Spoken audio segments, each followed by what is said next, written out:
And their baby has been living at Seattle Children's for her entire life now, with the exception of 3 days when she was able to go to the Ronald McDonald House.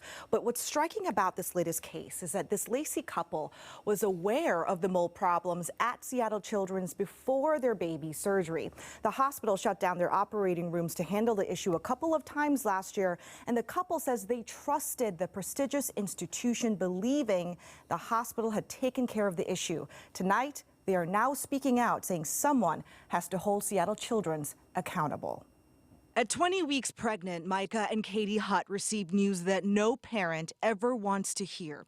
Their baby had a heart defect. It was a no-brainer to take her to Children's. Right after birth, instead of going home, their baby girl Beth went to Seattle Children's, receiving her first surgery in August of 2019 and then again in November. We love the surgeons, we love the nurses, we love the support staff. Yet here they are in Karen Kohler's law office today, planning to take legal action against Seattle Children's. They say their baby girl was infected with Aspergillus mold during surgery. They're blaming the administration at Seattle Children's, saying they failed to wipe away a mold problem they were aware of in their operating rooms. She's lived there her entire life.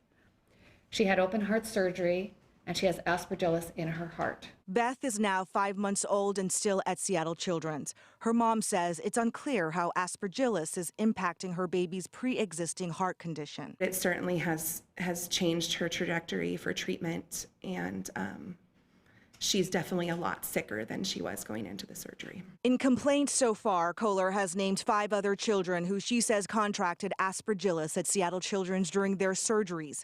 Whitney Stetler survived, but these 4 died. Their families never the same. It's a betrayal of the highest order to have that garbage going on in such a revered place. The CEO of Seattle Children's have since apologized to everyone involved, saying the hospital did not know the cases were linked until recently.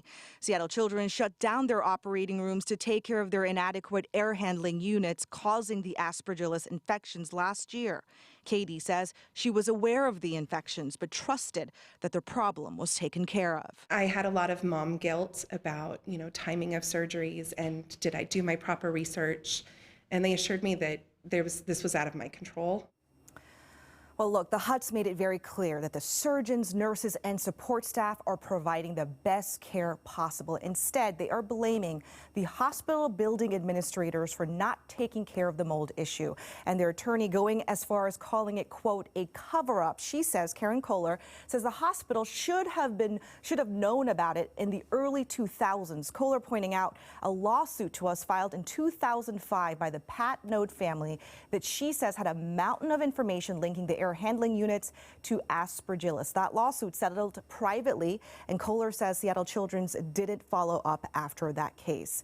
So, there's a lot of questions about, what went wrong, and Karen Kohler is determined to find out those answers. It just breaks your heart seeing all those machines around that child and what this family's gone through. What is Seattle Children's saying now about the Hutt family and their situation? Yeah, so I reached out to them after we spoke to the Hutt family today. Seattle Children's says that they can't really talk specifically about this case, but they do say that they are working very diligently to resolve the issue as well as the claims made by all of these families, and that they are simply incredibly sorry.